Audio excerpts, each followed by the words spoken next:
नमस्कार मेरे प्यारे साथियों, मैं आपका अपना गौरव जयराम, राष्ट्रीय महासचिव AITU। मेरे प्यारे साथियों, काफ़ी लंबा समय हो गया, आप लोग परेशान हो। ALP में क्या हुआ, कोर्ट में क्या हुआ, मार्च में सुनवाई है, उससे पहले एक और केस हम लोगों ने किया था, एक नहीं 2 केस हम लोगों ने किए, उसका क्या रहा। ये तमाम अपडेट जानने के लिए आप लोग इंतज़ार कर रहे थे। मैं आज आपको जानकारी दे दूँगा सबसे पहले ALP के संदर्भ में, और 1 मिनट में मैं ग्रुप डी के संदर्भ में भी आपसे बात करूंगा, और 1 मिनट बात करूंगा मैं AITU के संगठन के बारे में। ये 3 पॉइंटों पे मैं आपसे बात करूंगा।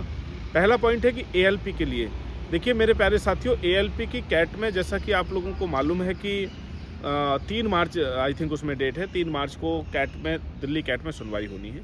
लेकिन उससे पहले हमने 2 केस किए हुए थे, कैट में ही केस किए हुए थे। अलग अलग पार्टी बना करके अलग अलग पॉइंट हम लोगों ने लिए और उसको लेकर के हम लोगों ने केस फाइल किए। तो उसमें बीच में कुछ टेक्निकल प्रॉब्लम आ गई, जिसकी वजह से 15 दिन हमारा समय बहुत ज़्यादा बर्बाद हुआ। लेकिन अभी आप लोगों के लिए खुशखबरी ये है कि संभवतः है कि सोमवार को ALP के संदर्भ में जो दूसरी सुनवाई होनी थी नए केस में, नए ग्राउंड पर, वो सुनवाई आपकी 1 तारीख को होगी।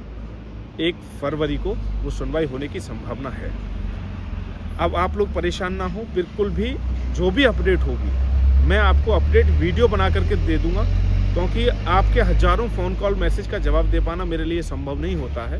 तो इसलिए आप थोड़ा सा सब्र करें, इंतज़ार करें मेरी वीडियो का, और ये वीडियो आप तमाम ALP के छात्रों तक इसको शेयर कर दें, जिससे कि उनको भी इस संदर्भ में जानकारी प्राप्त हो जाए, जो बार बार वो परेशान ना हो। पहली बात ये है। दूसरा मेरे प्यारे साथियों, ALP के जो बच्चे हैं, ALP के बच्चे क्योंकि उनकी संख्या कम है, इसलिए भी मैं समझता हूं कि किसी भी टीचर ने, किसी भी संस्था ने इस मुद्दे को उठाना उचित नहीं समझा।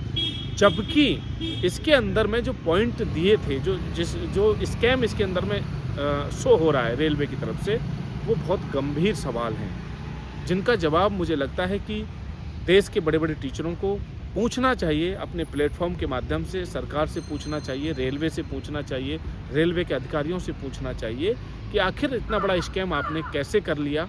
और आप बात करते हो कि जीरो टॉलरेंस की नीति पे हम लोग काम करेंगे, लेकिन कहाँ जीरो टॉलरेंस की नीति रही। एक तरफ आप लोग अपनी मर्जी से एडमिट कार्ड दे करके, और उनमें से आप 80% बच्चों को आप जॉब दे रहे हो, और एक तरफ 1 लाख बच्चों में से मात्र 2, 4, 5 हज़ार बच्चों को जॉब दे रहे हो। तो ये कहीं ना कहीं काला चिट्ठा, इसमें कुछ ना कुछ तो गड़बड़ है, और बहुत ही क्लियर दिख रही है। तो मेरा निवेदन है कि जो लोग टीचर वीडियो को देख रहे हैं, भाई आप लोग बच्चों की आवाज़ बने, क्योंकि आप जो है बच्चों का विश्वास हैं, आप बच्चों का भरोसा हैं, आप बच्चों के लिए भगवान हैं। आपने अपने कोर्स भी बेचे और बच्चों ने खूब उनको ख़रीदा, चाहे उनको बकरी बेचना पड़ा, चाहे अपना भैंस बेचना पड़ा, उन्होंने आपके कोर्स को ख़रीदा। चाहे आपने 11,000 रुपये लिए या 19,000 रुपये लिए, आपके कोर्स को उन लोगों ने खरीद के पढ़ाई की है। तो आपका इतना दायित्व तो बनता है कि आप अपने बच्चों के लिए, हम ये नहीं कह रहे कि आप गलत के लिए खड़े हों, लेकिन कम से कम सही बात को आप कह सकते हो, क्योंकि आपका बड़ा प्लेटफॉर्म है, लोग आपको जानते हैं, आपके लाखों लाख सब्सक्राइबर हैं, आपके लाखों व्यूज आते हैं, उससे भी आपकी लाखों की कमाई होती है।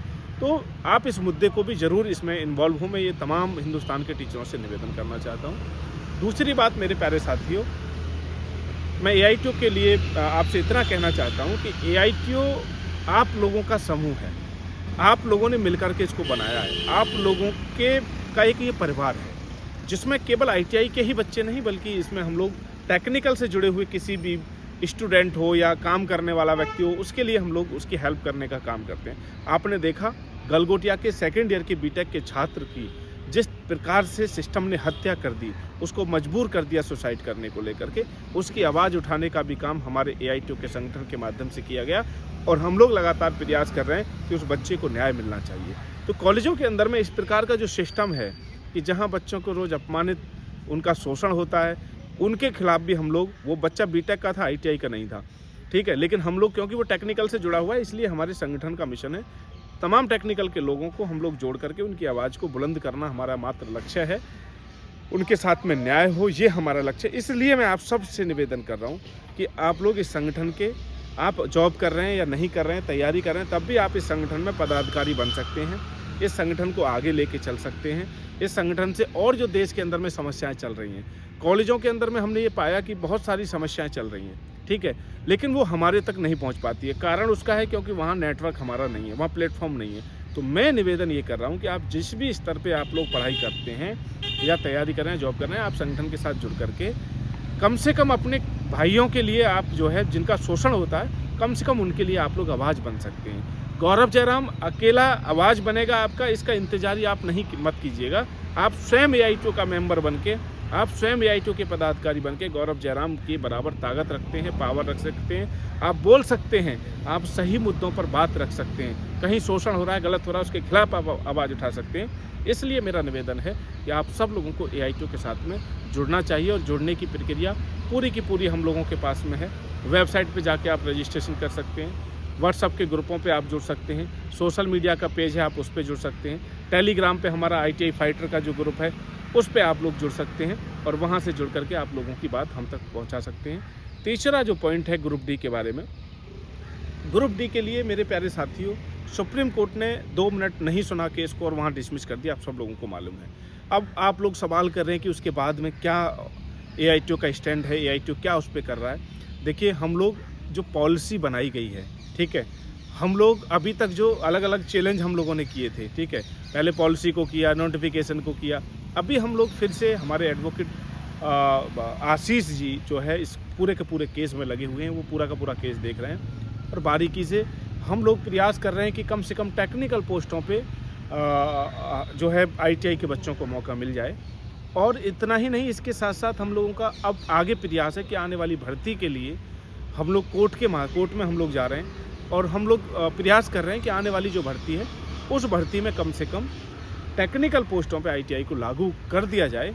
उसके लिए हम लोग प्रयास कर रहे हैं। सफलता मिलेगी नहीं मिलेगी ये नहीं मालूम है, क्योंकि सिस्टम है, संविधान के अकॉर्डिंग हम लोग मांग कर सकते हैं और हमारा हर रोज़ हर पल मांग करना हमारा मौलिक अधिकार है, उसका हम लोग पालन कर रहे हैं और हम अपना कर्तव्य, AITO अपना कर्तव्य समझता है टेक्निकल के बच्चों की मदद करना, इसलिए इस पर हम लोग लगे हुए हैं। इस पर हम लोग वीडियो नहीं बना रहे हैं क्योंकि वीडियो से बहुत ज़्यादा आप आसान्वित हो जाते हैं, आपको आपकी आशाएं जो है जब टूटती हैं तो फिर हमको भी दर्द होता है, आपको भी दर्द होता है। इसलिए हम इस पूरे के पूरे मुद्दे पर अभी सोशल मीडिया पर नहीं है, लेकिन हम लोग ग्राउंड पर काम कर रहे हैं। लगातार हम लोग मंत्रालयों से मिलने का भी एक शेड्यूल हम लोग बना रहे हैं, पूरा ज्ञापन बना रहे हैं और एडवोकेट साहब के माध्यम से भी हम न्यायालय के अंदर में भी ग्रुप डी वाले मैटर में भी हम लोग अभी बने हुए हैं।